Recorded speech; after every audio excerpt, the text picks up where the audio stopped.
Today I've kind of been wrestling with the question of what is the best way to formulate a problem of evil, because to my mind, and obviously anyone who has any familiarity with the literature, there is no problem of evil, rather there is a family of arguments under this term. And I was pondering what would be the best way to put this. Some way that could bring in conflict the views of the theist under pressure, not necessarily, by the end of it, announcing victory and triumphantalism and sort of like, okay, this is done, let's go back and theism refuted, but something that can put pressure on the theist to actually understand the importance and the significance of evil. And as I was searching online, different people and philosophers I talked to kept referring me to this paper titled Social Evil. And I was like, okay, I have to read this paper then. Obviously, I knew the author, his work, so I just read that. And after some time, I say, you know what? As we say in Persian, stop thinking about it and just hit the sea. So I've invited him on.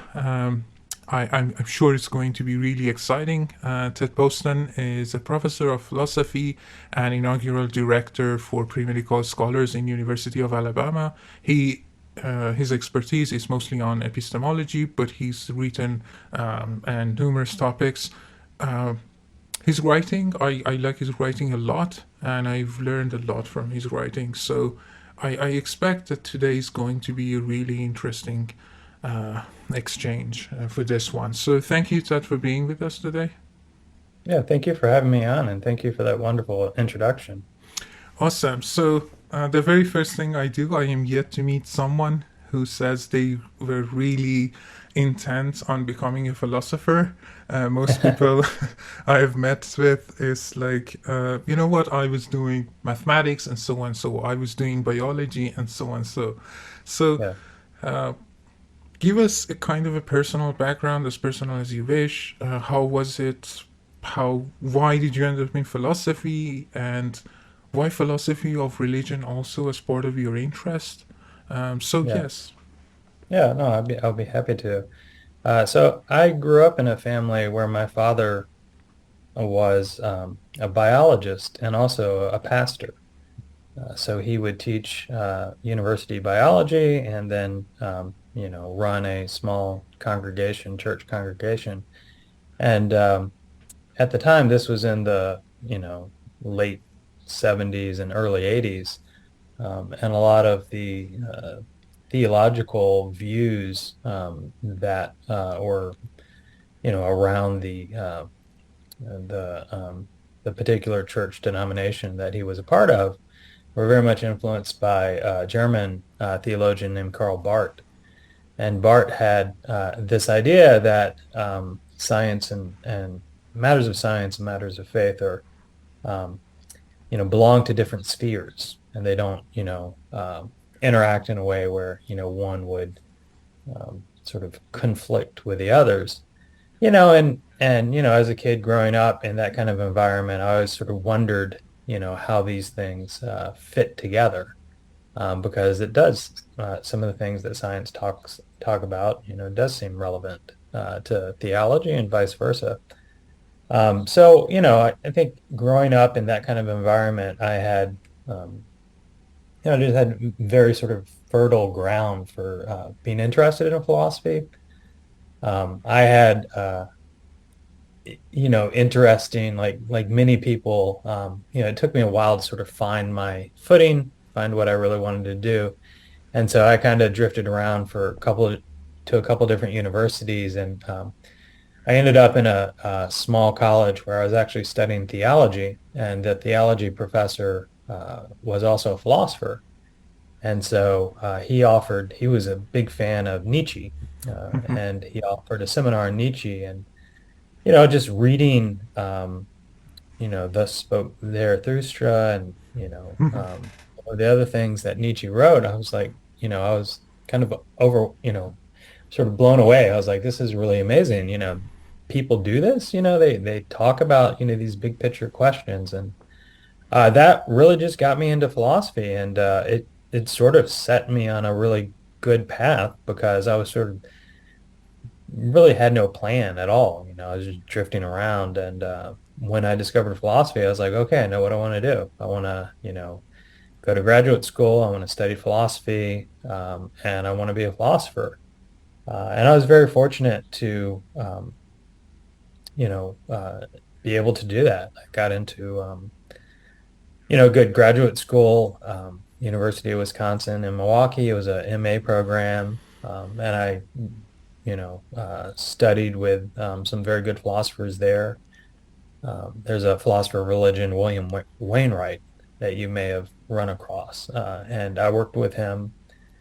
You know, and then I was able to continue on my studies. I went to the University of Missouri. I worked with a very good philosopher, John Quanvig, and Matt McGrath, and they're really focused on epistemology. But I was also, you know, really interested in philosophy of religion, and you know, just things kept on, you know, sort of turning out to where, you know, I was able to continue on, and very fortunate to have been a professor now for almost 20 years. You know, and I really enjoyed. I really enjoy, especially the interaction with students, and you know, seeing that, you know, their faces sort of light up when they realize, you know, just how important some of these big picture questions are. Yeah, awesome. It's been interesting how many people uh, come across philosophy, and then there's this spark of, oh, people do this for a living. Yeah, it's a really good job, honestly. You know, you get to read and talk to people about ideas. Although it is somewhat of a conversation stopper when you're on a plane and someone asks, "What do you do?" and you're a philosopher, and they're like, "Oh, well, tell me your philosophy." It's like that doesn't quite work like that. Or the other question is, so what do you do? It's like, okay. Yeah.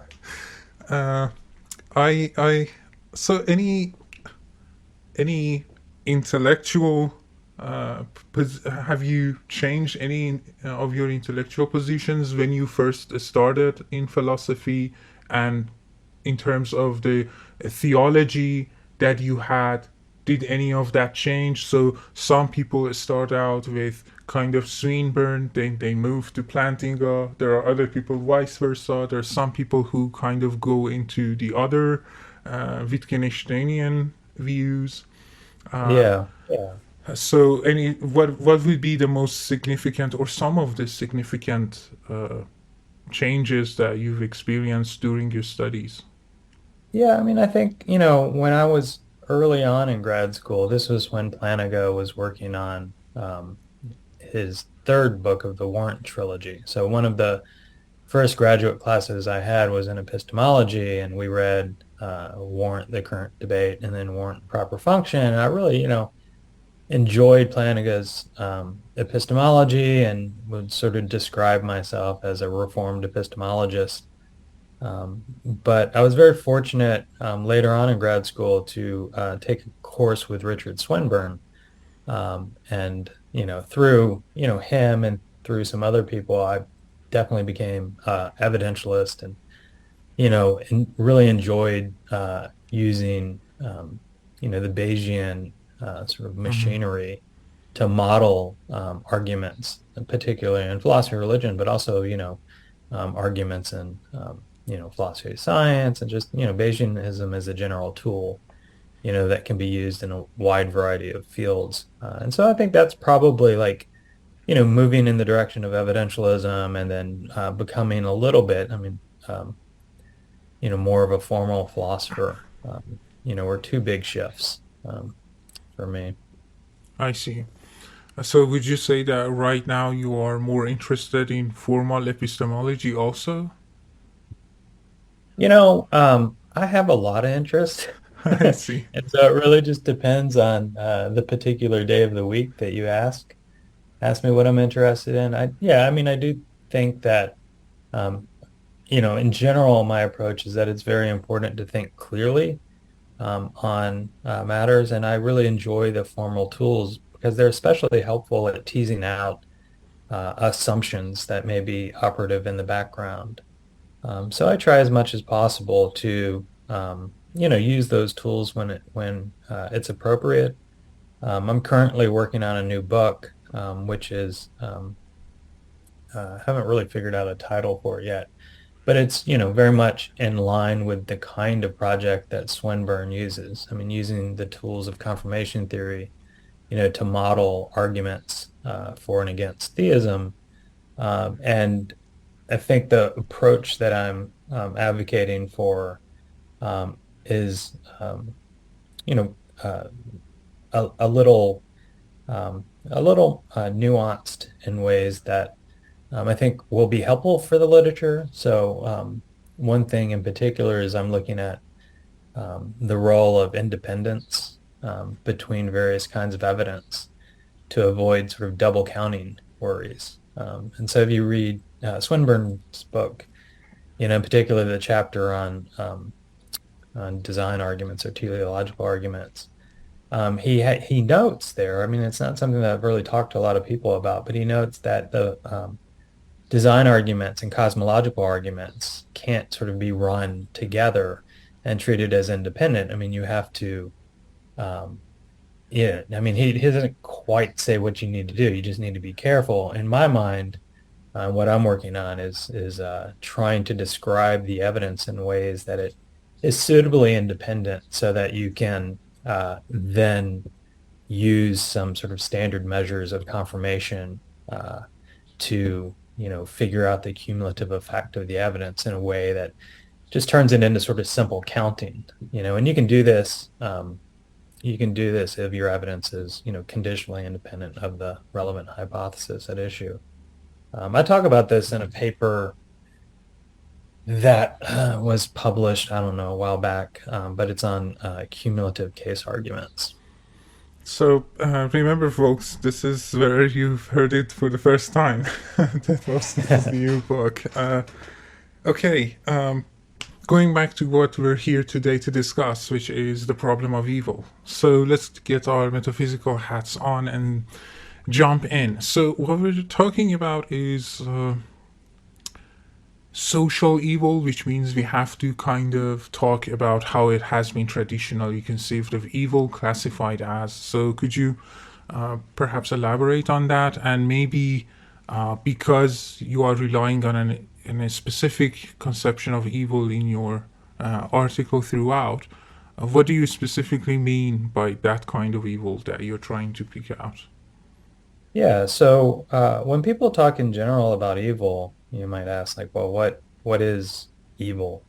And start off with a very basic idea that evil is any kind of pain and suffering, right? And then pain and suffering, traditionally in the literature on the problem of evil, has been categorized into different kinds because, that's important because it matters for, how you think about what would be an appropriate response to evil. So the standard classification is to distinguish between natural evil and moral evil. In general, moral evil is that which is, brought about by individual agency, for which people are morally responsible. And then natural evil is evil or an instance of pain and suffering that just results from what we might consider just broadly, natural processes. So William Rowe has a very famous article where he brings into the literature the cases that are known as the case of Bambi and the case of Sue. Bambi is a fawn that falls and breaks its leg in a forest and, can't move and gradually starves and dies. And this is an instance of pain and suffering that's not brought about by any individual. I mean, it's just something that happens because of the natural order. And so that kind of evil raises very different questions from, the case of Sue, which is a case of a young girl brutally, raped and murdered.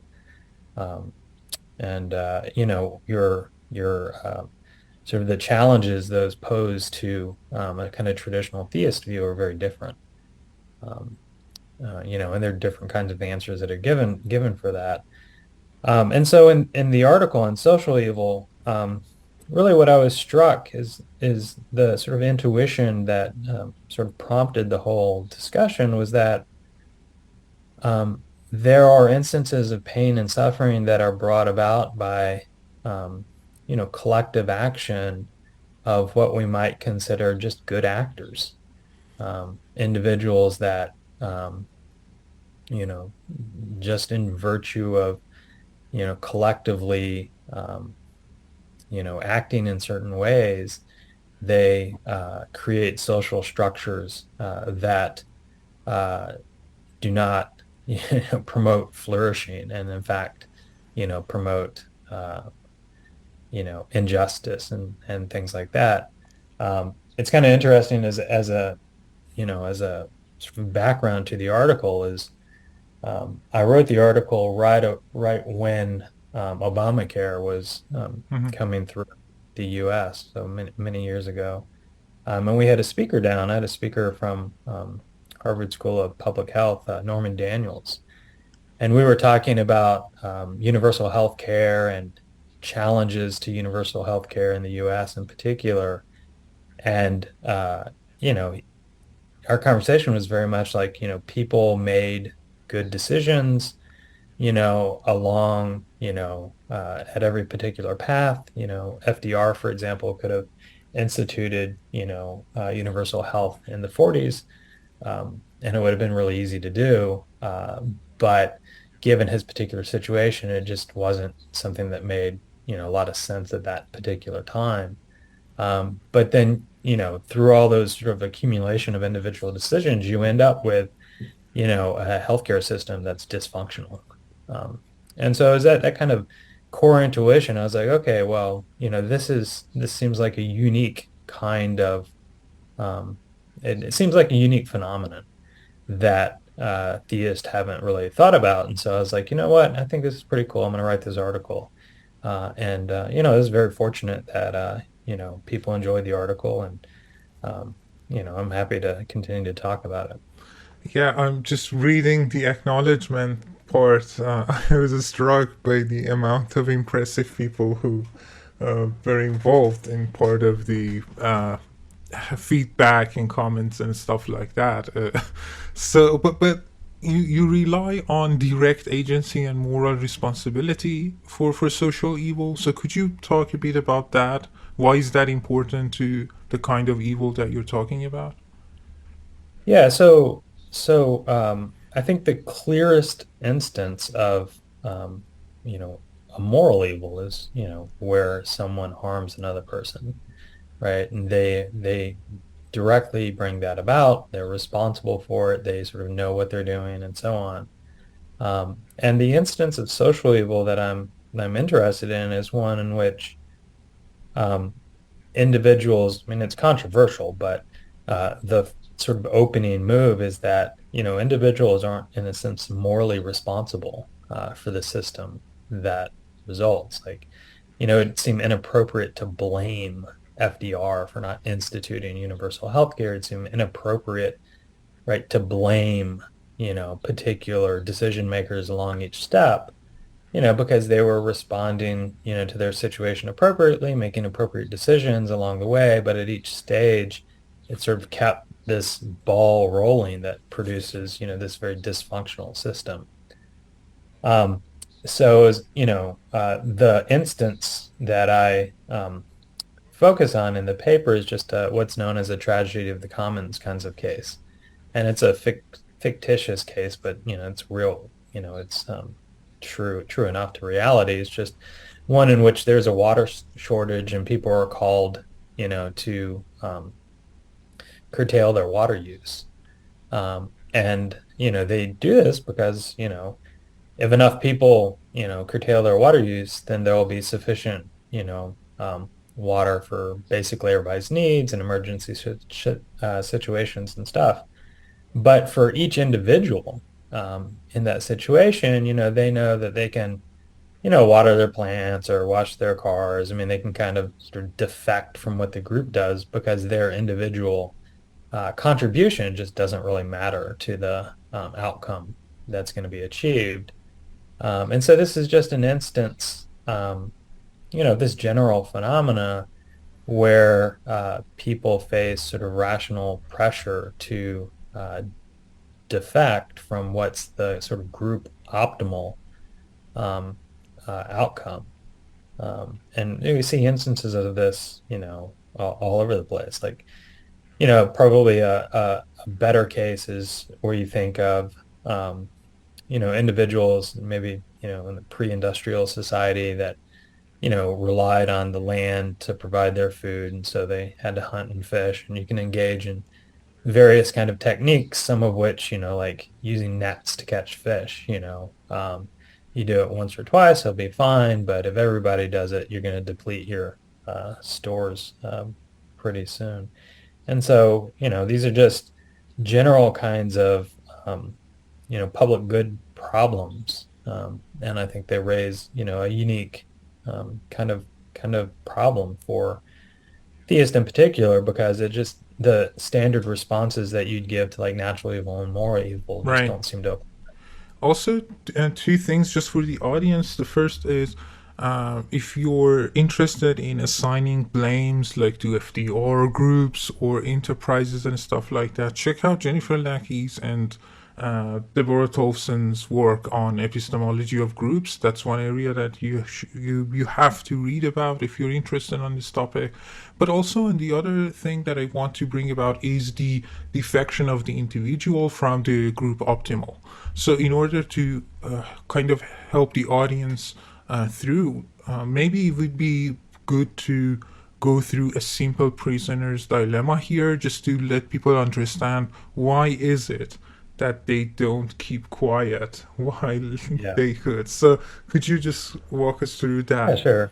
Yeah, I'd be happy to. So, the prisoner's dilemma is, just really simple kind of case that illustrates, what some people call the painful logic of, group decision making.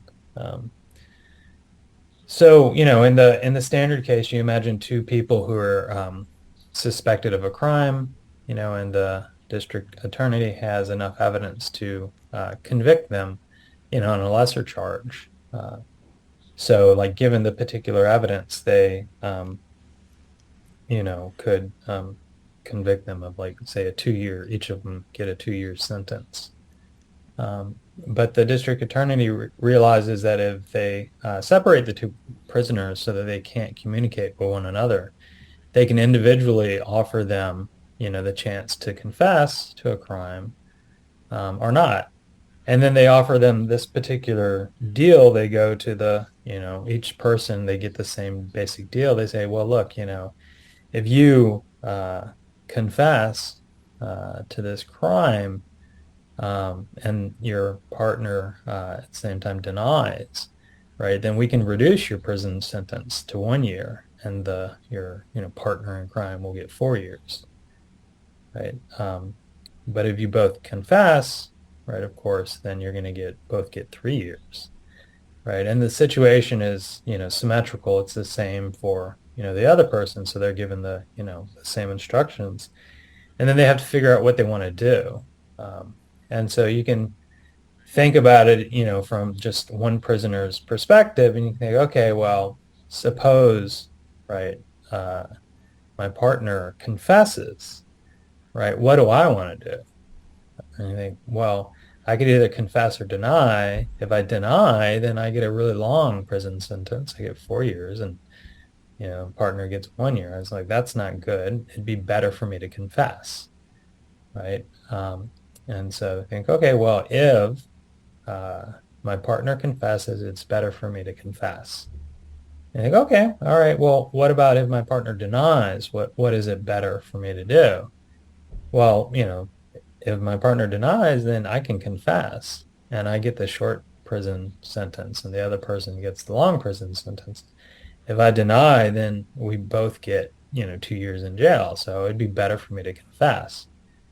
And so what this indicates is that the act of confession is the dominant act. Regardless of what the other person does, it's always better to confess. And since, the other prisoner is in the same situation, his dominant act is to confess. And so you get, right, this logic that produces an outcome where they're both given, longer prison sentences. They're given these 3-year prison sentences. But it would be better in a way if they could somehow or another coordinate their action and both deny, in which case, right, they would end up, with just 2-year sentence.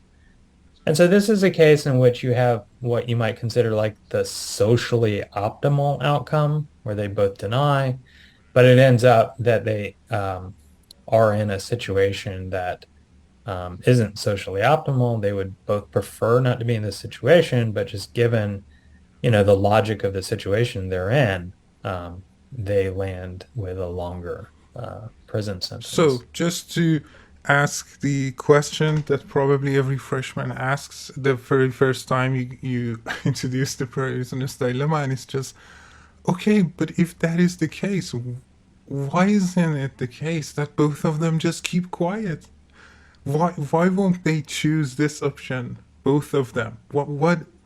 It just doesn't make sense to them. So let's just address this question right from the get-go. Yeah. So you have to think, they're both isolated, so they can't communicate with one another. They can't make any sort of covenants, or, they can't provide any sort of guarantees, right? And so, like if the other person, if you're convinced, right, that the other person is going to deny, right, then you should confess, right? Because you've just reduced your prison sentence from 2 years to 1 year. And, you also have to think like, you don't sort of, all your values, are just wrapped up in reducing your prison sentence. You just want the lowest prison sentence you can get, right? So you don't really care about, the other person getting a longer prison sentence, right? So, I mean, that's the fundamental problem. Like if you're really convinced that the other person is going to deny, then you should confess, right? But once you see that, then it's very, difficult to sort of reason yourself out of this situation without any sort of guarantee that the other person's going to sort of do the same thing.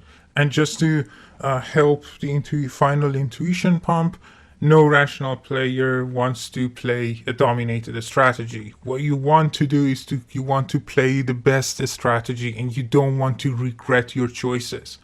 And given the structure of the prisoner's dilemma, it seems that the no regret policy is to confess against the other person for both of them. So hence the paradox and the unfortunate paradox between the individual ultimate or optimum choice and the group optimum choice. But yeah, that's a simple prisoner's dilemma. So let's go from that to a repeated prisoner's dilemma and the tragedy of commons. You've talked about this, so we are not going to spend a lot of time just to kind of understand the logic. And by the way, there's one other thing which is really important for the audience who may not be really that familiar with game theory. It's not the numbers that are important. It's the formal structure of the scenario as is. That's what brings about this painful, tragic result that we're talking about. So it's not about the numbers, it's rather the formal structure of the dilemma. So walk us through the repeated prisoner's dilemma, and then also if you can mention what a simultaneous move game is. Okay, yeah. Repeated prisoner's dilemma is just a series of prisoner's dilemma where, individuals, right, have to make a decision, right? You could think of like, the two prisoners, they face a prisoner's dilemma, and then they face another one, and then they face another one, and then they face another one. So that's a repeated prisoner's dilemma. And the strategies, if you know that the prisoner's dilemma has an end, right, then it doesn't change. If it doesn't have an end, it just continues on and on. I mean, then there are opportunities, to sort of punish defection and such. And so in that kind of situation, you can, get to the socially optimal outcome. But, tragedy of the commons case is just a general, like a multiplayer prisoner's dilemma, where it's not two people, it's just, lots of different people, right? So that's, the water shortage case sort of, illustrates that each individual has, the choice to, severely restrict their water usage or, not to do so. So to use water in sort of, ways where you're not conserving. For a simultaneous move game, I mean, the simultaneous move game, like you think of simultaneity as just happening at the same time, right? But in game theory, it really doesn't have anything to do with time. It just has to do with you don't know what the other person's going to do, right? So that's the key idea with a simultaneous move game, is that you just have, you don't have the ability to sort of coordinate your action with another person by making some sort of like head nod or wink or, promise or something like that. So, there's simultaneous move games, and then there's sequential move games. And like an example of the sequential move game is what's called the ultimatum game. And suppose like, two people, are set up where one person splits $100 and the other person can, accept the split or not, right? And so, you think like what will people do?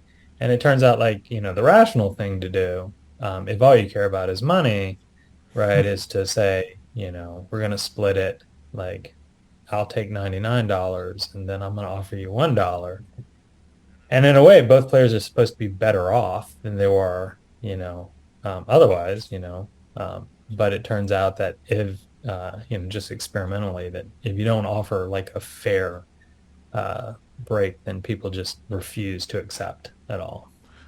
Okay, so just for the audience, the takeaway should be, or at least we're moving towards that with the example of the water shortage, is that these individual decisions accumulate to the fact that have disastrous results for everyone, and that's the kind of evil that we result from it. Now, Yeah. I have to ask this. When you introduce simultaneous move games in the article, does that mean that your argument only works if it is set up under these conditions of these specific games? I don't have a settled view about that. I mean, that's a really good question. The kind of social evil that I'm talking about in the paper does, assume that, moral responsibility, right, doesn't, apply in these kinds of cases.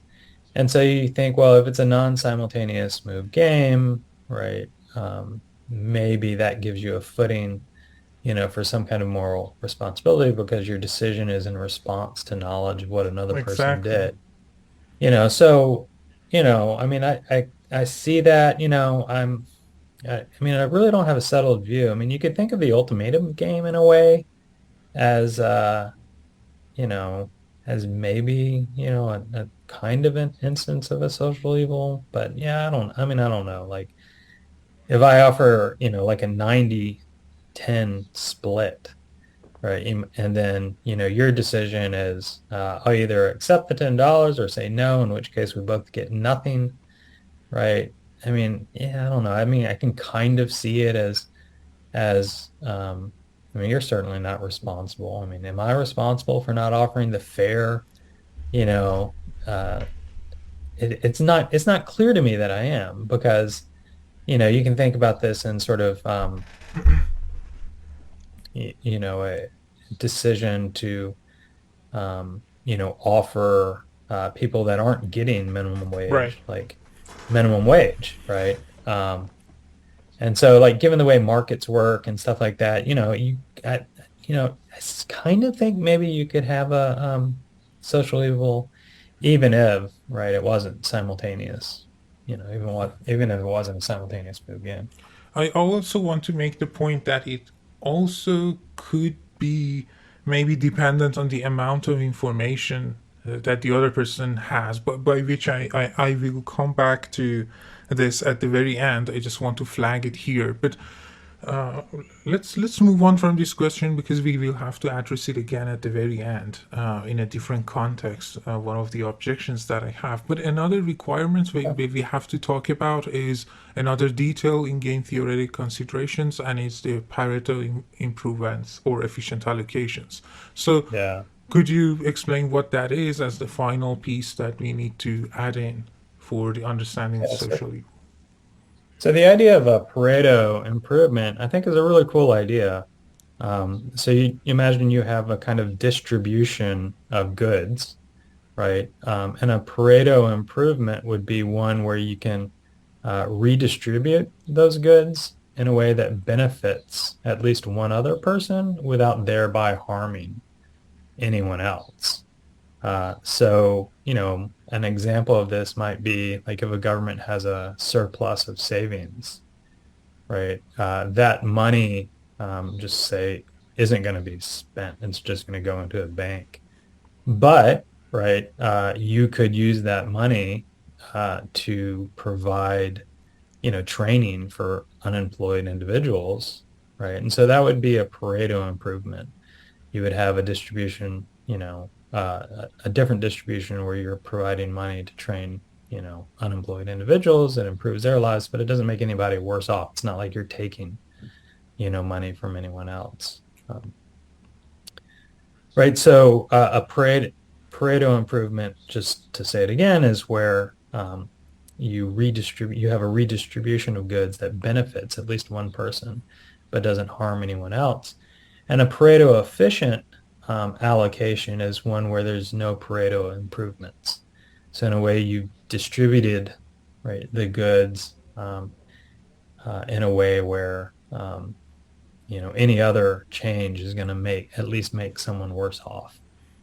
And the thing about the water shortage case is you can set it up to where each individual, their decision to defect is a Pareto improvement, because they're redistributing, right, water usage, so that they're getting something beneficial out of their their increased water usage, but they're not harming anyone else, because that's just there's so much water or not, one watering your lawn or flower bed or something isn't gonna make a difference. Right. So the logic is the same as the prisoner's dilemma. It's the allocation is to the individual good as opposed to the group good, and hence the result.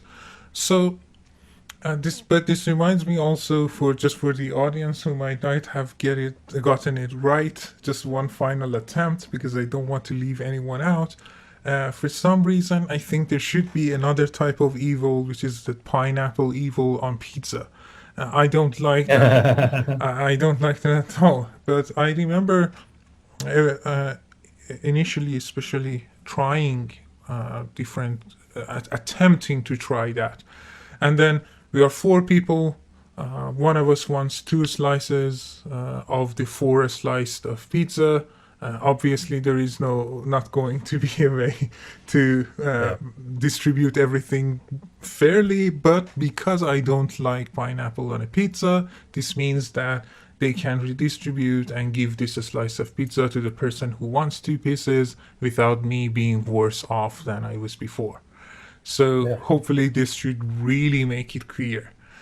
We should have an understanding of social evil for now. But is there anything else you want to add before we move on to the objections you cover? No, I mean, I just think it's important to stress, and it should be clear from our conversation, that the water shortage case is just a simple case to think about. I mean, the cases that I think are really problematic are real world examples, where, for example, if a country has a weak, banking institution, they would benefit by, a lot of people putting their money into the banking institution because it would thereby strengthen it, and that would improve everyone's lives. But no one's going to do this because, they know that their particular, choice to invest, in a institution, right, isn't going to change the outcome, right? What you need is a sufficient number of people to do it, but you get these social situations that are incredibly difficult, right? And so just want to, stress that, the painful logic here is indeed quite painful. And applies to numerous cases. Just the water shortage is just an illustrative example to get the logic going. But you can apply it to numerous different situations. And yes, it is really painful in such that there is really kind of systematic victimization going on, that it doesn't even seem to be the fault of anyone in particular, or at least not such that people were doing it out of being irrational. But here comes the objections. You said at the outset, and you write this in the paper, that normal theodicies or defenses are not really going to be effective. One thing you consider is reducing social evil to natural evil, which is kind of akin to how Plantinga wants to reduce natural evil to moral evil. And so is social evil not really the same or some type of natural evil? Yeah. I mean, one difference between social evil and natural evil is that the evil that's brought about, the social evil is brought about by individual people, making decisions, right? And deciding to do things. And so that's just, different from standard cases of natural evil where, the evil is a result of sort of physical, processes, right? And so, the kind of theodicy you might give for a natural evil would be like, okay, well, why would, an all-knowing, all-powerful, all-good being set up, right, a system of, sort of laws and conditions, right, such that, you're going to get hurricanes and tornadoes and, broken legs and things like that.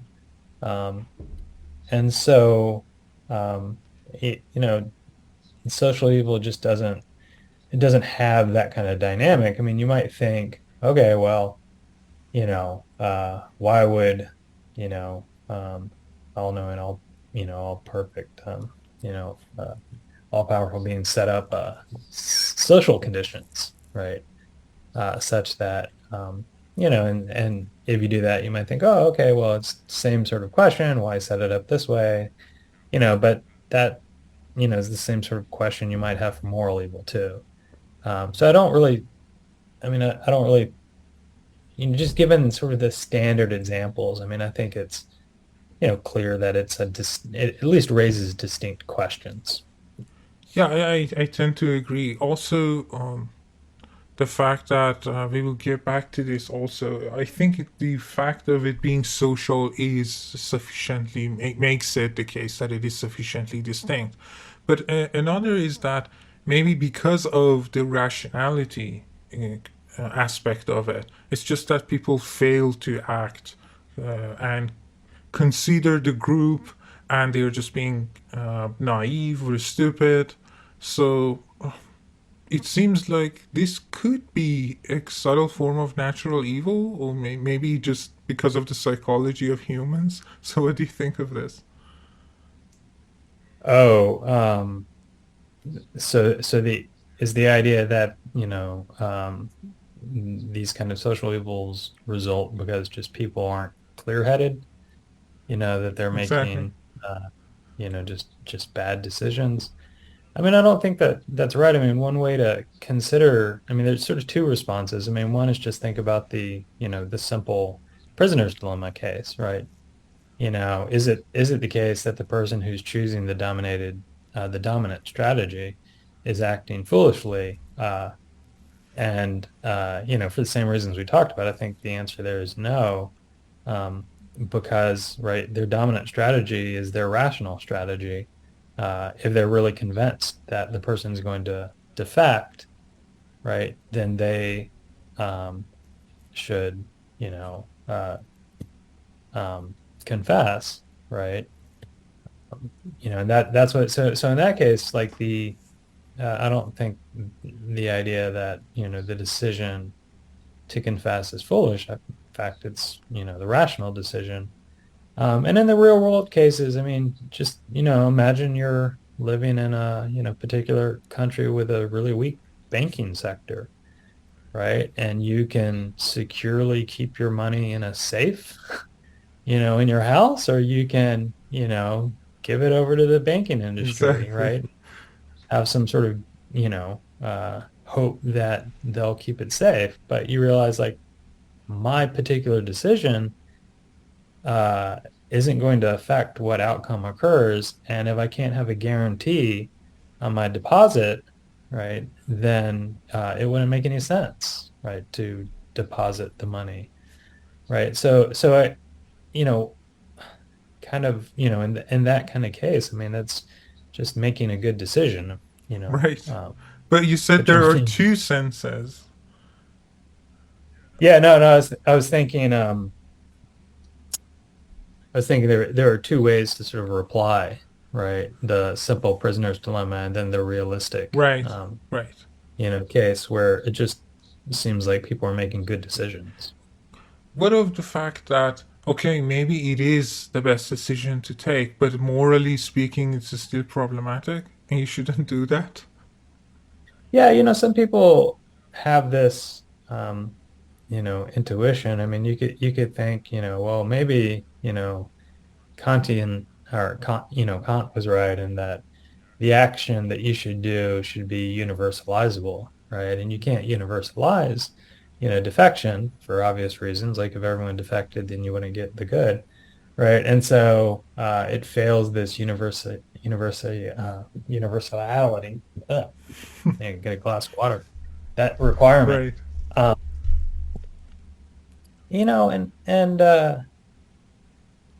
You could argue on theoretical grounds that, failing the requirement that your action be universalizable isn't a sufficient condition for it being wrong. There are instances where the right thing to do is not to pay your credit card bill. Right. Or, maybe your child's in the hospital and you need to, pay for his hospital care. Well, I think everyone would say, yeah, okay, well, in that case, right, don't pay your credit card bill. But that fails the requirement that your action is universalizable, because Exactly. if no one paid their credit card bill, I mean, these kind of just like, undergraduate kind of objections, to, the Kantian universality requirement. And so it gets a lot more sort of sophisticated how you think about what kind of requirement is there. And I think, basically like, once you do that, I mean, the objection, right, from Kantian ethics that, in these kinds of cases, your action isn't universalizable just falls apart. And so that's more theoretical. I mean, just on a more particular case, I mean, just again, is it wrong of you not to, is it wrong of you to take your money and put it in a safe? Right. Right. Right. When Exactly. it's like, no, it's not wrong. I mean, I'm probably doing the right thing because I'm protecting my family, making sure that money doesn't disappear, and, Yeah, and all the other so, goods may be associated with the same decision. yeah. But there's another suggestion that you touched on. Maybe the case would be super rationality and the idea that Hofstadter has. Now, just to be upfront at this, I'm not going to be talking a lot on this one because I'm not the impartial party here. When it comes to Hofstadter, I'm not sympathetic to what he says quite in general, I mean. But so, what is that? A final attempt is that maybe defection is irrational? Yeah. It's interesting. Laura Bushak, who's at Princeton, she, does, decision theory and game theory. And she's the one that turned me on to this idea. And Hofstadter, thinks that, like, it's sort of hard to make sense of what exactly the particular proposal is, but there's something, like beyond standard rationality, where if both, prisoners in the original prisoner's dilemma defect, they achieve, right, the socially optimal outcome. And so it's not a rational decision to do so. It's a super rational decision. And it's been a long time, many, many years since I've read that article. And it's kind of just puzzling to think about it. I mean, to the extent that, I kind of get what he's sort of getting at is like, wouldn't it be better if everyone were such that, right, they avoided the painful logic of, game theory sometimes by, choosing the socially optimal outcome? And okay, well, yeah, it would, but it doesn't. Just think about the particular cases. I mean, it seems like you're being wise with your resources. You're making a good decision by, putting your money in the safe without any guarantees that depositing it is going to, Right. safeguard your investment. And also is the fact that it's not just a reviewer you mentioned in the paper says that the same case could be made of the abundance of resources leading to evil. But another really important thing is, look, don't get me wrong, I don't have enmity with the very concept of super rationality, but it's just to me that I need content for it. I don't know what this label is supposed to capture. I don't understand the content. I understand what the label is trying to reach for, but I don't understand what exactly it is trying to pick out. Like I'm genuinely confused as regards to that. But another idea could be maybe just collapsing it to moral evil. So groups are made up of individuals. Maybe this isn't the best idea to formulate the view, because some people could, from epistemology of groups or ontology of groups, dispute that, but just as a speculation.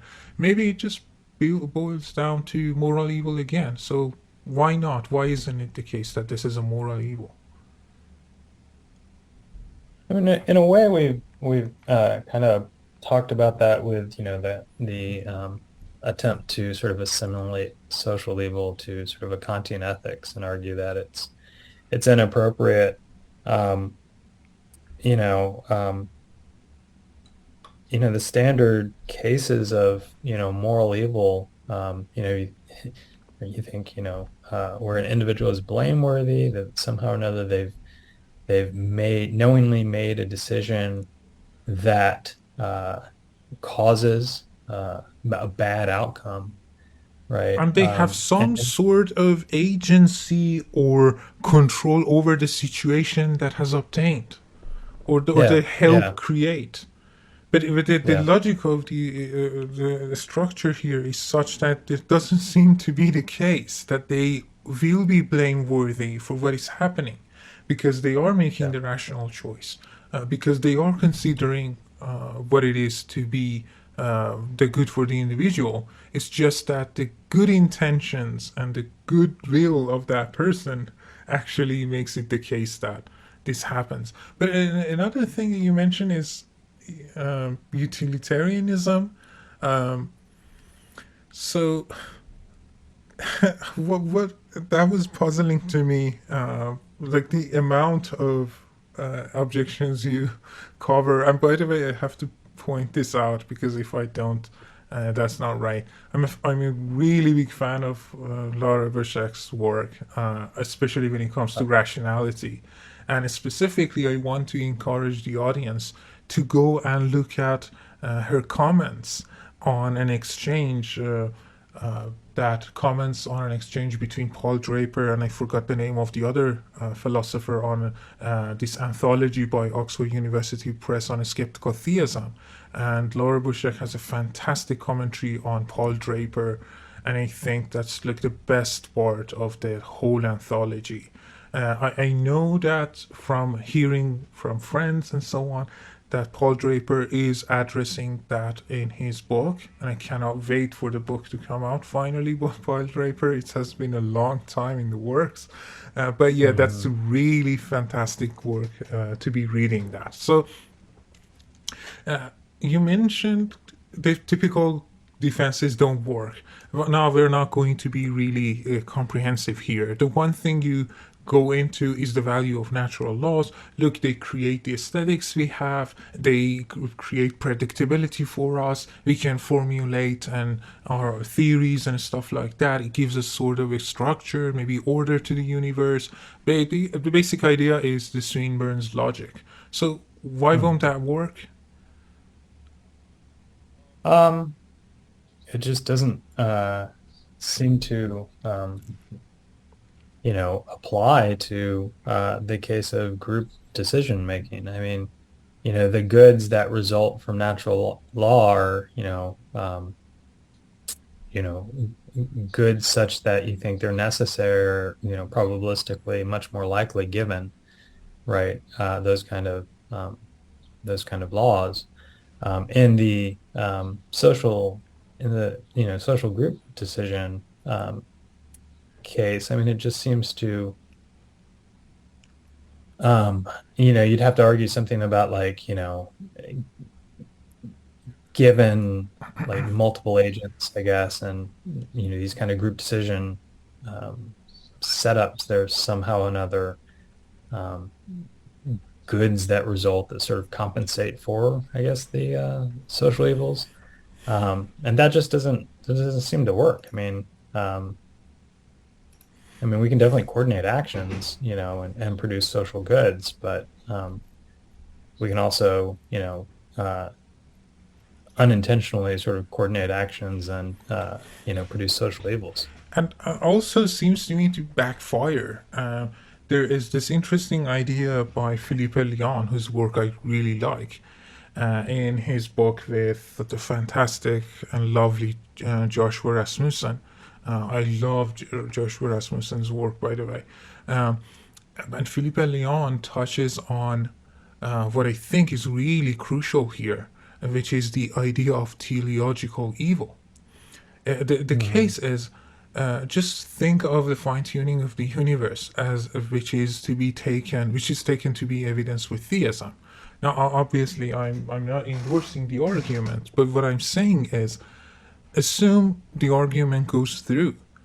It seems that the dial, or maybe not the dial for the younger audience, the system has been set up such that you get these results, like the scarcity of the resources that you have, the struggles that people go through. It's not that it's been brought about by individuals. It's that it's within the virtue of the system that brings about these kinds of cases. You can even extrapolate from that to other areas, and you can talk about animal evil in that case, and how the limits of resources helps maybe put in danger species, and their survival, and how it has led to a huge number of species going extinct, basically.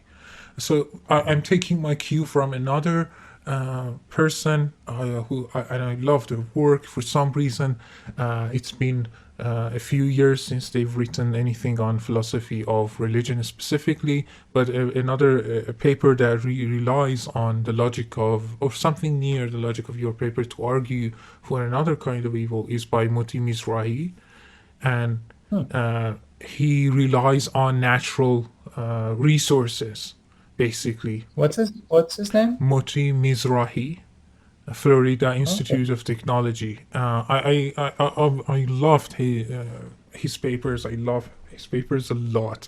So hopefully I will be reaching out to him in near future and to talk to him as well. But I'm back. I gotta say, you were very well read. Oh, thank you so much for the compliment. I try to. Yeah, no, it's great. Sometimes I'm sure you know more about this process that I'm going to talk about as I do, more than I do, is that you read something and then you go down the rabbit hole of Google Scholar, seeing who is citing the paper, and then contacting different authors. Oh, what do you think of this? And then they kind of bubbles up. So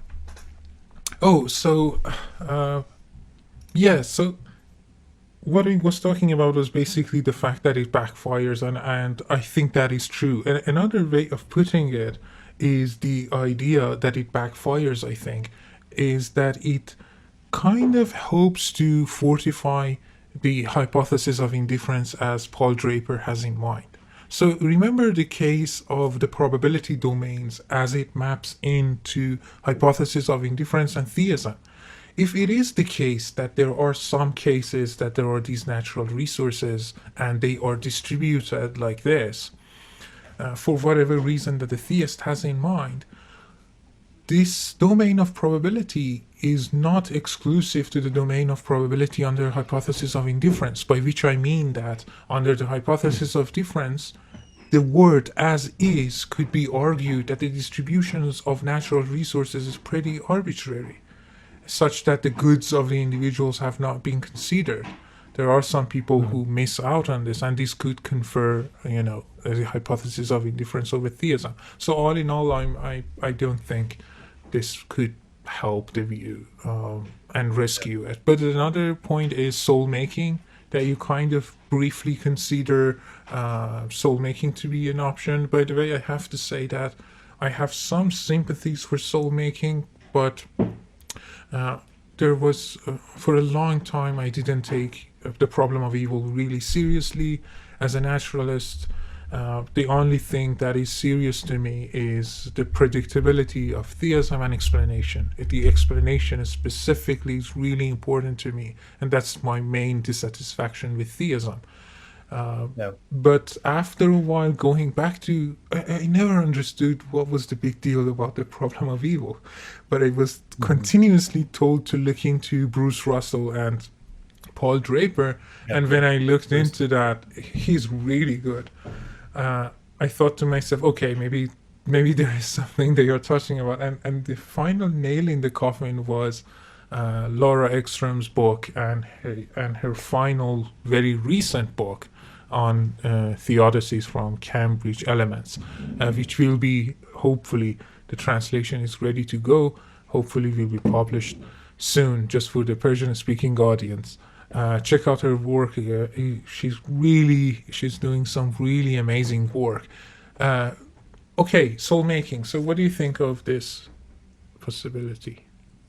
Yeah, so just in terms of providing a decent response to a large amount of moral evil, I mean, soul making is one of those things, like you were saying, that I think it's underappreciated. John Hick, for example, has a wonderful book, Evil and the God of Love, where he explores, the soul-making defense. For social evil, I mean, a problem, an initial problem is that, social evils aren't ones that any particular individual causes to bring about, like an individual action. I mean, one thing that is, I think, really important to realize is that, I mean, to the extent that you think a individual in these group decisions brings about an outcome, it's a very attenuated sense of bringing about. Right. I mean, you might think it's a causal contribution, but it's like, I mean, if you go to the ocean and you take a bucket of water out of the ocean, right? Did you cause there to be less water in the ocean? Well, yeah, in a sense. In another sense, no, right? So the relevant sort of causal claim that you would need there just, doesn't seem. It doesn't seem to do the axiological heavy lifting. It Yeah, can't be exactly. causal.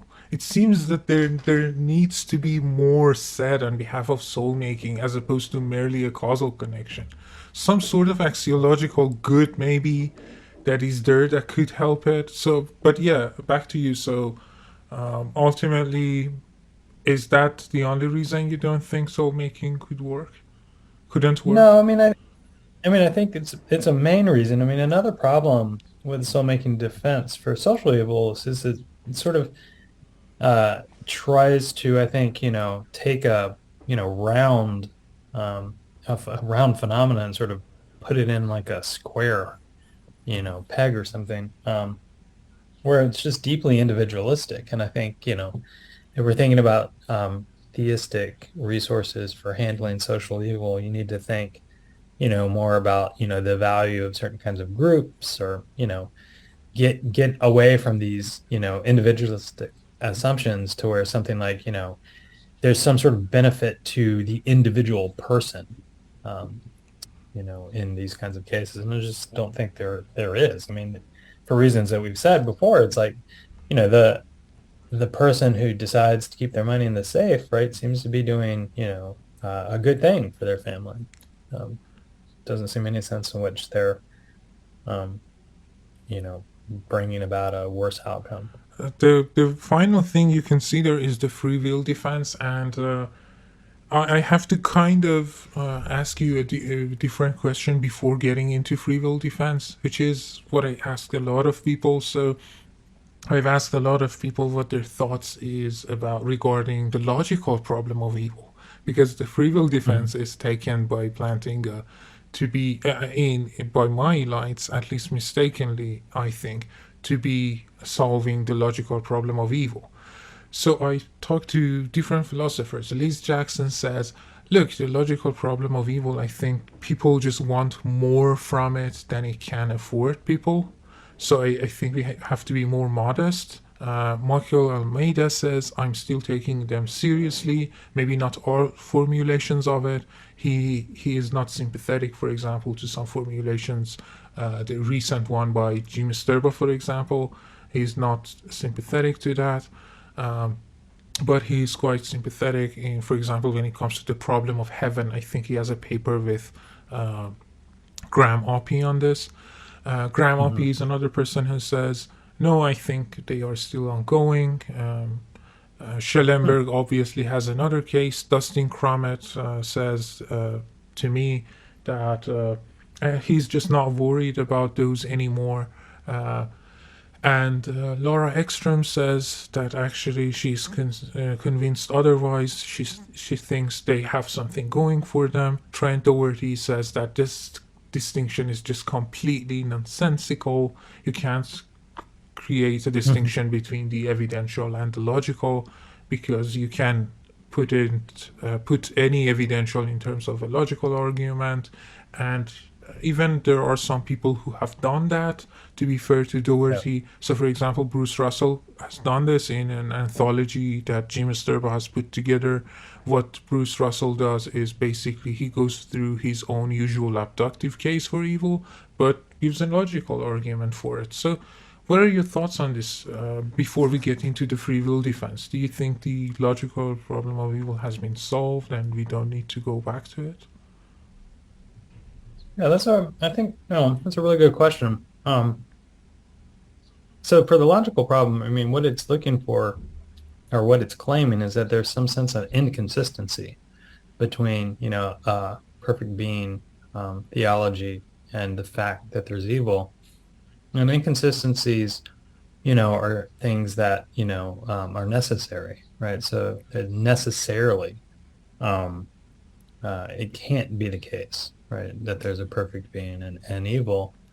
And like as Plantinga tracks through, I think one thing, the Plantinga move is actually quite subtle, and it takes some time to sort of explain and sort of tease out. It's not something that it would be unwise to try to track through that right here. But in general, like, my view is that if you really stress that what you're looking for here is necessary, a conflict that's necessary, then all you need to do is show that it's possible, right? That there's some sort of feature of reality or some sort of good such that, there could be a perfect being and, this feature and, evil. And that's a really, my tendency is to think is actually not too hard to do. So I do think that the logical problem has been shown to be, it's not a problem of there being an inconsistency. But, the evidential problem of evil, I think, is much more troubling and much more difficult, right, to get around. Basically, like, there's just too much, right, evil. And the possibilities that are appealed to are remote possibilities, far-fetched, not reasonable, and so on. And so, that's sort of my sense of, the distinction between the two arguments and where, the action really lies. Right. Just for the audience, I think the best way to kind of get maybe a more relatively recent view on Plantinga's logical structure of how he goes about the free will defense is to look at Bruce Langtry's recent work on this. He has a really helpful paper that goes through some of the things that lack under his views and some of the difficulties that Plantinga experiences. And also maybe another, maybe a kind of an old paper by Alexander Proust that provides a counterexample to Plantinga's free will defense. Okay, so the free will defense as applied to social evil. Why doesn't that work? Yeah, so what you need to show in order for it to account for social evil is that it's some sense or another a misuse of free will. I don't see in these cases, where you would, find an individual misusing their free will. Plantinga, as you mentioned at the very beginning, does, attempt to reduce natural evil to moral evil, right? Where you think there were some, great powerful beings or something that misused their, free will, and the result is natural evil. And you might think something similar, it's like, he's planning those lines on social evil, but it doesn't seem, it just doesn't seem accurate, to the phenomena, because the phenomena is not something that, you could think could be, set up differently. It just, it's a result of, resources being distributed, among individuals and people having to, make a particular decision, right, on how to appropriate those resources. So it doesn't seem the kind of thing that you would think would be the result of a fall or, historical decision in the past. Right after this, you consider extending or differentiating social evil. We were talking about agents who are blameless, and you're changing it to the possibility of social evil for blameworthy agents. Let's just talk about that. What's the main idea behind this shift? So I'm trying to remember where exactly you're picking up on in the article. Is this with the sort of Plantinga line that we're talking about? Just before you get into an Edwardian defense, you talk about the social evil that can arise from collective actions of rational, blameworthy agents. Oh, yeah. This is the so there's a book by a political scientist who used to be at New York University. His last name's Hardin, Hardin. I think it's called One for All, The Logic of Group Decision or something like that. And he uses the case, of the breakup of Yugoslavia and the horrible war that resulted from that. And you might think that's kind of case where, people are indeed, responsible for bringing about horrible outcomes. So, there's a lot of misuse of free will, but given sort of the game theoretic dynamics, it amplifies the bad decisions. Somewhere in the paper, I have this line. So, it's an immoral man in very immoral society, right? That Niebuhr, thought a more, a more famous apt title for his book should be "Moral Man in Immoral Society." But there's just this, this intuition that these game theoretic dynamics can sort of be like gasoline on, a fire that, the fire is sort of misuse of free will or blameworthy agents, and then just the social situation just amplifies it. It makes it much, much worse than it would have been otherwise. And let me just say that would have been a more apt title for that book as I was reading it. So is there anything else you want to say about this or the Edwardian defense before we move on to some other worries or objections that I have speculated? Not particularly. I mean, the Edwardian view was just kind of view where you think the requirements for morality are much more strenuous than you would otherwise think. It's not that sort of you are just trying to do the right thing. You're trying to do the very best thing, at all times. And so I explored that as a possibility. It just didn't seem to work in the end. So here's are some of the ideas that I could think of now as you were talking about. You said, look, it doesn't seem to be the case that they are misusing their free will, and we have to make a distinction between, when we were talking about soul making, you said we have to make a distinction between the individuals and the groups that we're talking about, and soul making is really individualistic. So here's an idea that just came to my mind. What about a free will defense that talks about emergent limited resources? What I mean is, maybe 200 years ago or so, people misused their freedom on an individual level.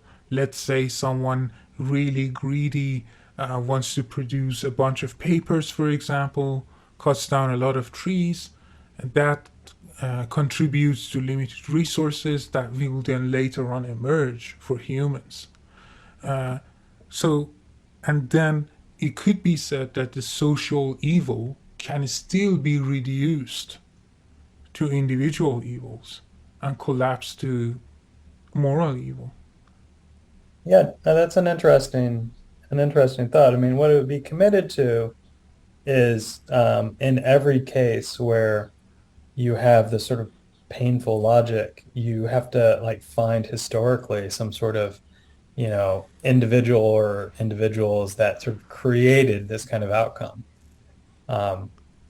And I wonder how plausible that is. I mean, the example that you give is actually a pretty nice example where you might think, we're in this really lousy situation, right? And so there's blame that we can attach to being in this lousy situation for any of us. Our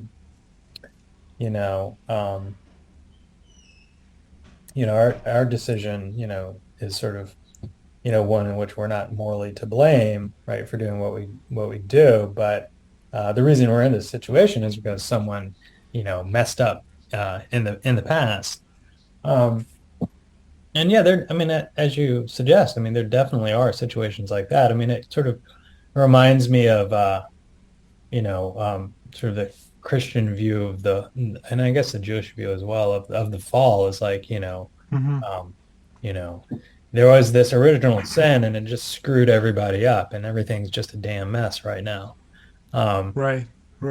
And that's really interesting. I mean, I don't know how plausible it is. I mean, so just think about, I don't know. I like to fish a lot, especially in the ocean. And think about, people that, use nets, right, to catch fish and sell it. So in the Gulf Coast, where I used to live, there are, fish vendors, and they will go out at night and illegally catch large amounts of fish by just, using nets. And you're not supposed to do this. Now, one or two people do it, it's not a problem. But if lots of people do it, it depletes the fishing resources and stuff like that. And so that's why, governments have made it illegal, and you got, people trying to, arrest them and such. But that's a case where, there is a scarce resource, but it doesn't seem anyone is, to blame for the scarcity. It's just that, there's not an infinite amount of, fish. Right. Like, it seems to me like, take the case of climate change.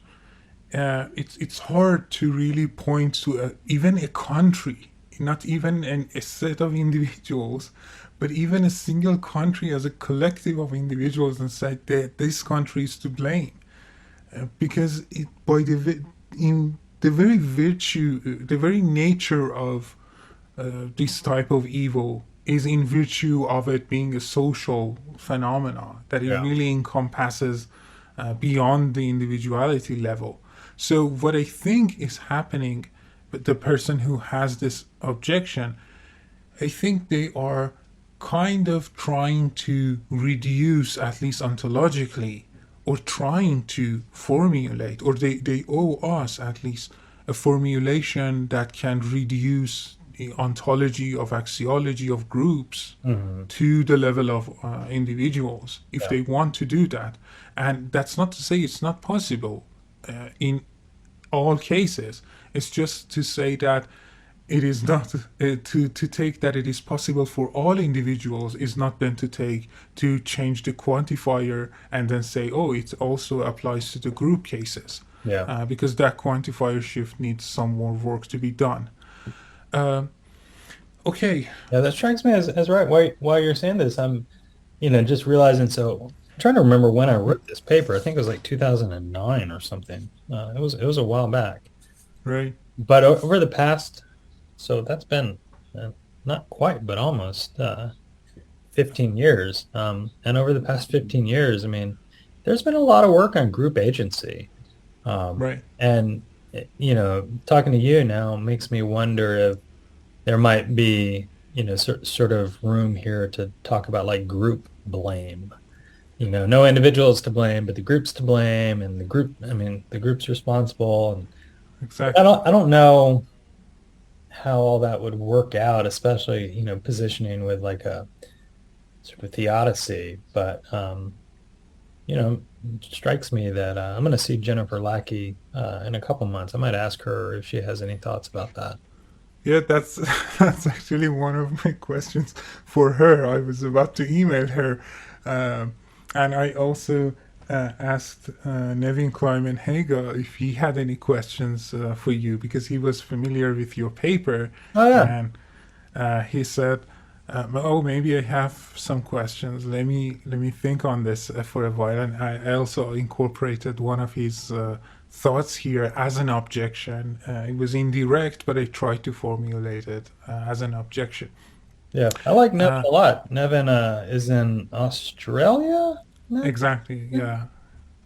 It was a challenge just to sync up with him and talk because of the time difference. But yeah, really lovely guy. I really love his work.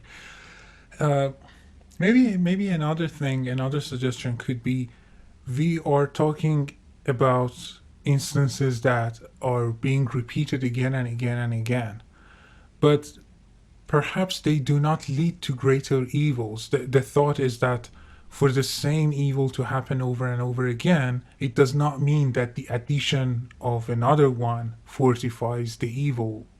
For atheism, it doesn't add to the probability. And why should we think otherwise, that it is making it more probable, as it were? It's just another piece of evil like any other evil. And what happens is that, for example, let's take two cases that we had limited resources. It's the same case. We're just double counting the same evidence. And you talked about double counting evidence. Yeah. And by the way, so it's not that their effect is cumulative. And by the way, I have to flag this here. That was the suggestion that kind of Nevin gestured towards. Oh, interesting. It's so what do you think of this? Yeah, so I'm not quite sure I understand the suggestion. So let me sort of rephrase kind of what I think I heard, and then maybe you can tell me if I'm thinking about it the right way. So is the idea that in terms of distinct sort of problems for theism, like social evil is just another instance of an evil, and so it doesn't sort of move the needle, doesn't change the relevant probability, right, of theism, because, right, there are all these other kinds of evils, and, you know, just as long as we get evil on the table, right, then you know, thinking about different kinds of evil isn't sort of probative. Is that the idea? So the idea is within the framework of the groups, in order for the tragedy to happen, a cycle of individual decisions has to happen for the result to obtain. Yeah. But the cycle of individual that has to repeat itself again and again, think of it as a repeated prisoner's dilemma in each turn. Yeah. Why is it the case that it seems to me that the power of social evil is this, at least to my mind, what is doing the heavy lifting is the accumulated effect of the individuals that create this whole mess at the end. Yeah, that's right. But why think that each individual decision is an evil? That somehow they will add to each other in terms of the evilness of it. Yeah, I mean, I don't want to set it up to where each individual decision is an evil, right? Of course, yeah. But I'm just pondering, like, would the theist, would it be fair then if a theist tells you, look, sure, it's some evidence for atheism, what you're talking about. But because it's just one person doing this, now it could be a lot of different person, but it's just the same evil that every other person is doing. That leads to social evil. It's just one evil. It's the same evil being committed by different people. Yeah, So the same evil that's sort of brought about by the exactly. cumulative action of individuals. Yeah, I mean, so when we think about realistic cases, you know, problems with, you know, weak governments, weak banking systems, you know, allocations of resources and such. I mean, you can think, yeah, I mean, it's not like, you know, the cumulative effect of all these actions brings about this social system. I mean, you know, and so what you want to do is account for that. I mean, there are like another sort of instance of this. I mean, it's probably more of a case of where individuals are morally wrong, but sort of society amplifies the wrongness. Is think about, you know, the South during the Reconstruction era, right? Right. Former slaves were denied access to education and medical care, and so the very fact that they were denied such access sort of fed into stereotypes because they weren't able to, you know, get an education and, you know, live flourishing lives, right? And some of the very sort of racist tropes that people had fit right into those sort of the evidence of interacting with these individuals, but it was the social structures that were driving it. And amplifying it. Yeah. So I'm not quite seeing, how. I mean, the reason I brought that case is that the social structures, create, sustain, and perpetuate, right, many instances of pain and suffering, right? And so it's one sort of social system that has all these ramifications, right? Right. And so it does seem to be, a rather large problem for. Well, anyway, yeah.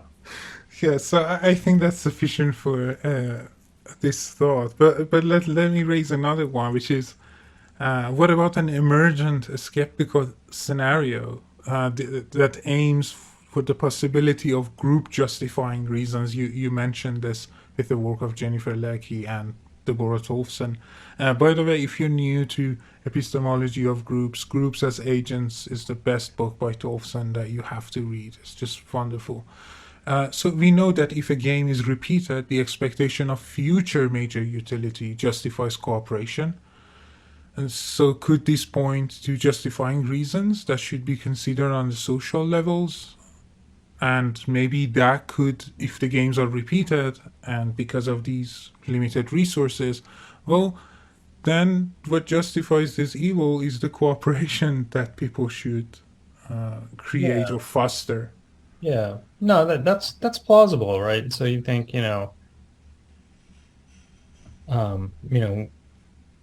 decisions like this aren't often like just one-off, decisions that don't occur a lot, that, they're very much sort of situations that come up often. And so there are dynamics to sort of punish defection, and in those kinds of cases, I think that's exactly right. I mean, that's, where it becomes rational, right, to do the group activity, because you don't want to get punished for being a defector.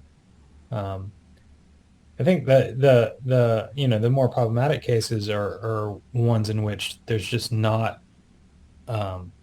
opportunities to punish defectors, because you don't know, like, who's doing who to blame. Yeah.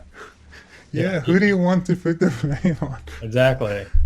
And another thing that I have to mention regarding this case and the previous case is the monstrous amount of detail that the theist has to go to or be committed to in order to find some way of appointing someone or something or even a group as an idea. These added commitments to theism could lead to complexity. That's exactly right.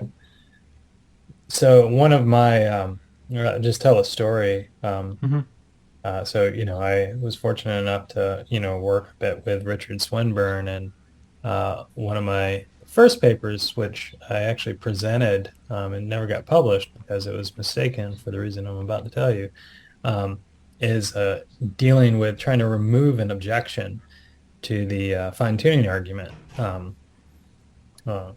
And so what I did was complicate the hypothesis of theism, right? So there's sort of objection like fine-tuning doesn't work because, this feature, right? And I was like, well, if God had these other goals, right, then that could account for that feature. But then you're complicating the hypothesis of theism, which drives down its prior probability. So that's one thing I really like about Swinburne's work is he's very, very careful.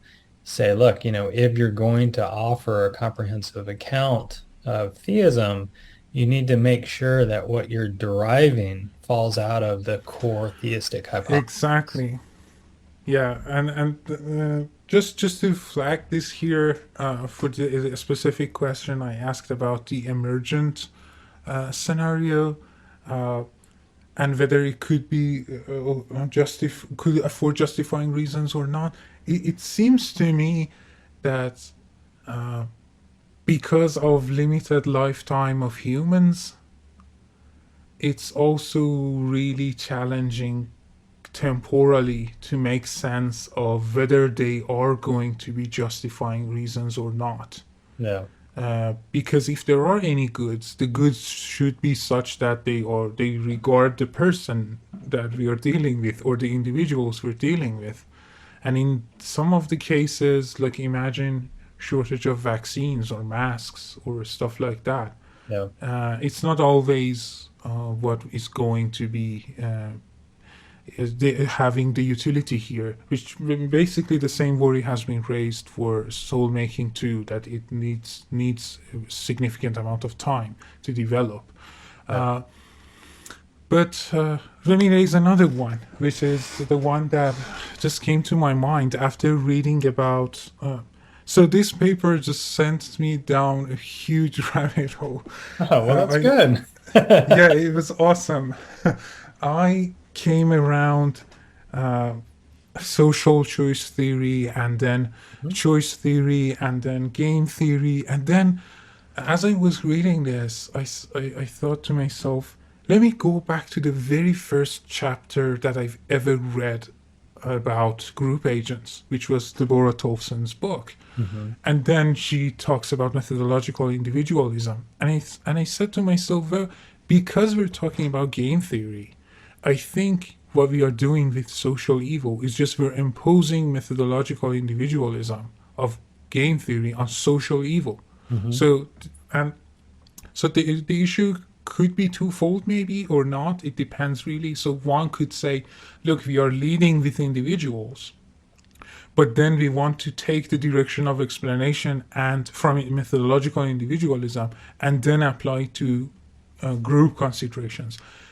This thought I don't think is really that strong. The reason I say this is because you could be committed to methodological individualism of some sort, but then have some respect for the ontology of groups. It gets a bit complicated, but I don't think this line of reasoning is stronger. The one that I want to focus is the idea that we are fixing the contents of our preferences before a game interaction. And this means that we don't know what we are excluding from our considerations from within the model.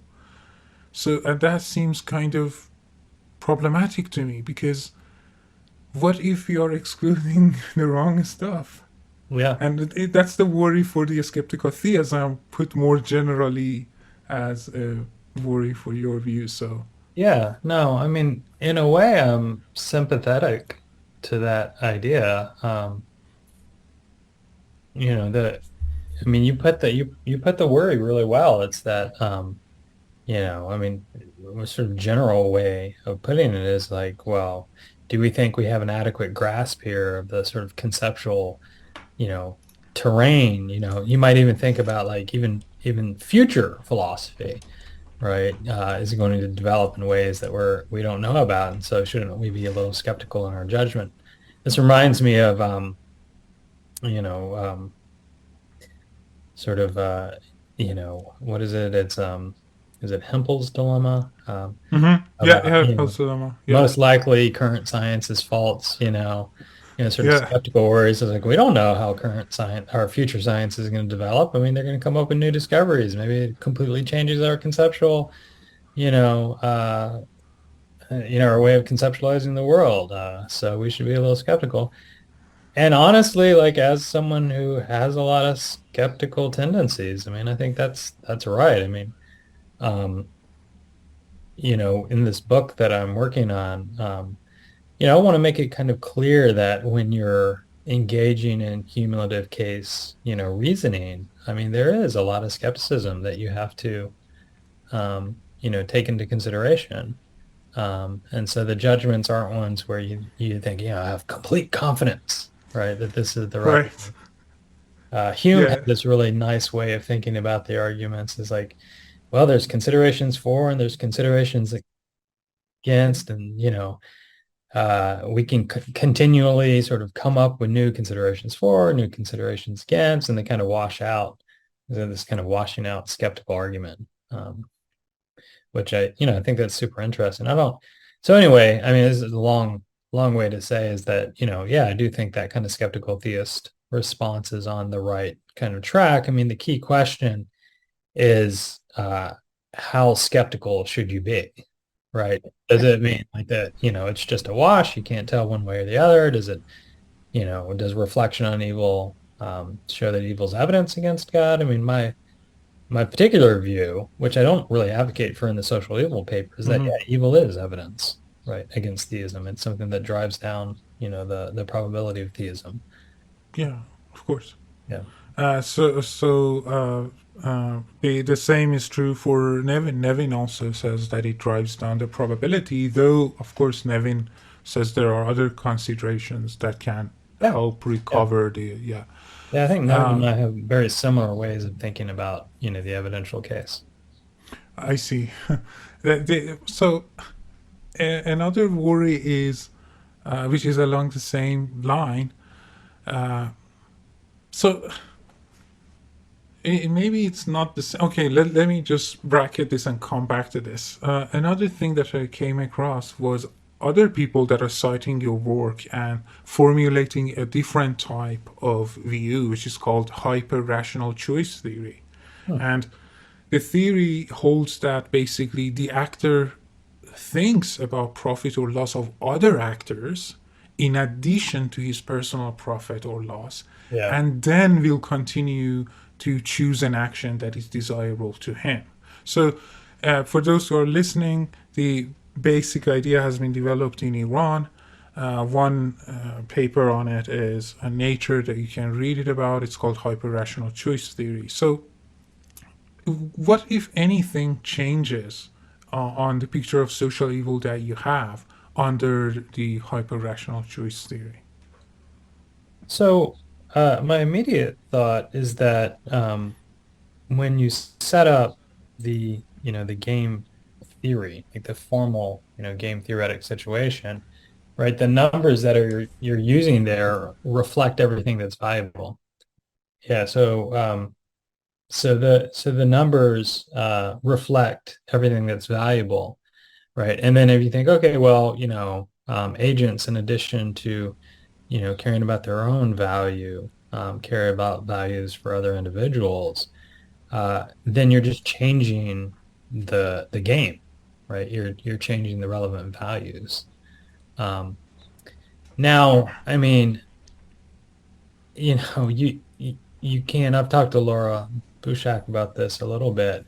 I mean, you can think like, okay, well, a different way of thinking about it, and maybe this is this hyper-rational choice theory, is that in addition to caring about your individual decision, you care about the holistic features of the game, right?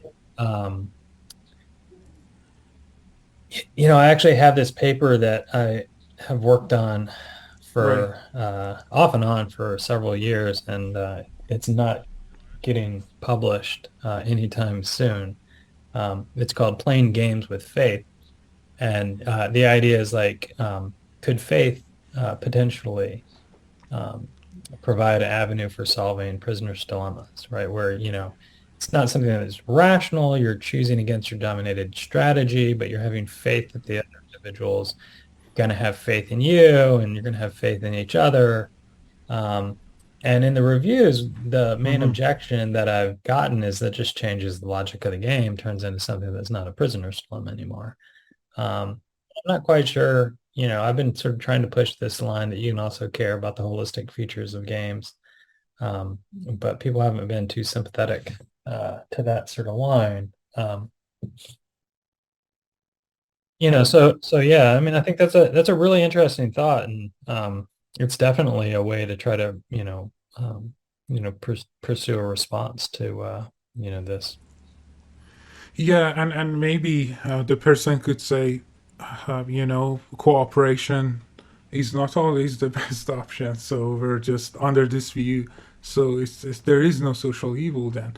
But so just not to leave this untouched by way of critical examination, let me just offer up may offer two things in passing about this as I was thinking about it. Now I don't know how sympathetic you are with this, but the very first thing that I want to say is, it seems to me that first it's mistaken in its conception of game theory. I mean, it's true that we are setting our preferences prior to the game, but it's not true that we are not counting others in the game, meaning that we are not being selfish, as Gentes puts it, but we are being self-regarding. This doesn't mean we are selfish.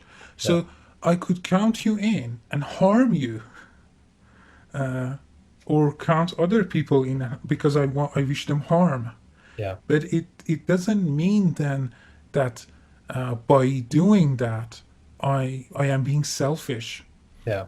So that's one thing I want to say. I think it has a mistaken conception of game theory. That's one criticism that I have of this view. Yeah, that sounds right. Yeah, in general, I mean, one way to sort of flesh that out is like you could think of a game as just a mathematical object, right? Exactly. And it has many different interpretations of, you know, the actual like psychology or morality of individuals, right? But it's just, I mean, it's just a mathematical object. So and look, it's true that we cannot explain in the model what we are excluding from it at the very beginning, but this does not refer to any particular game. It is referring to game theory as a tool of inquiry that we are trying to use. We are trying to say that game theory exclude aligned preferences because it's assuming opposed individual preferences as a premise. But then we cannot suddenly jump to aligned preferences, meaning a strong cooperation again. So I don't know. To me it seems that altruism or cooperation is not about including me or you within the interests that I have, because I can do that again by harming you.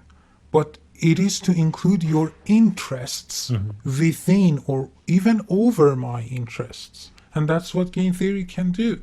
So the very fact that our methodology might assume methodological individualism does not mean that the results of the methodology are also going to fall in the same domain. So yeah, that's one reason that I think this is wrong. And maybe another worry that I have is this. This seems to make the game too much dependent on the information of the players, the available information that they have, which ironically leads to hyper selfish players. It could be that you regard some expert by mistake or something as having a high standard of value. You assign a lot over the interest of all others to that person, and then you become hyper selfish, acting on their behalf in the value that you're taking. So in that sense, social evil can stay. But let me run another line of thought with you, if you don't want to say anything else here. Let me just end by which one do I want to talk about? I have two questions. So let me... your questions are great. Thank you. Let me just jump in the first one. Do you think that this really would collapse to the best of possible worlds? So perhaps there is a given range of possible worlds, but each of them have these negative aspect of limited resources. And it's not up to God to overcome these negative resources. It's being physically instantiated. It is going to have limits. So yeah, what do you think? Is it going to collapse to this no best possible world problem, do you think? Yeah, that's an interesting suggestion. I mean, it depends on like how you individuate worlds. I mean, it might turn out just uncertain ways of individuating like distributions of good and evil, that there's just no best possible world because there's always an improvement. And so in that way of thinking about it, yeah, that'd be right. In some conversations with people, especially when I was giving this paper many years ago, they would say things like, well, this just seems to fall out of the logic of there being multiple individuals and there being, limited resources. And so in a way, it's a necessary evil, sort of. And if you thought about it like that, you could still think maybe there is a best possible world. It's just not, it's not, it's a world that still has evil in it, because it's sufficient. Sufficiently the best. Yeah. And so that's a view. I mean, I don't know exactly what I think about that, but I can definitely see the appeal to that view. Right, and let me just say that one worry could be the fact that it doesn't matter which, it will be uninformative to my mind at least, if this is the view that the objection goes, because no matter which possible word we are picking out, we can always give the same answer. And to me, that's not, that might be correct, it's just not informative in what is speaking out. Let me first of all say thank you for the time, and thank you for doing this. Yeah, no, thank you. You asked really good questions and, had a really good conversation. I wish we had more time to talk, but maybe we can do that in the future. Thank you so much. And for listeners, there will be a link in the description to check the paper and other works in the website, and also other works on papers by Ted. So be sure to check that out. And also, if you're a Persian audience, be sure to check the translation that is in the works.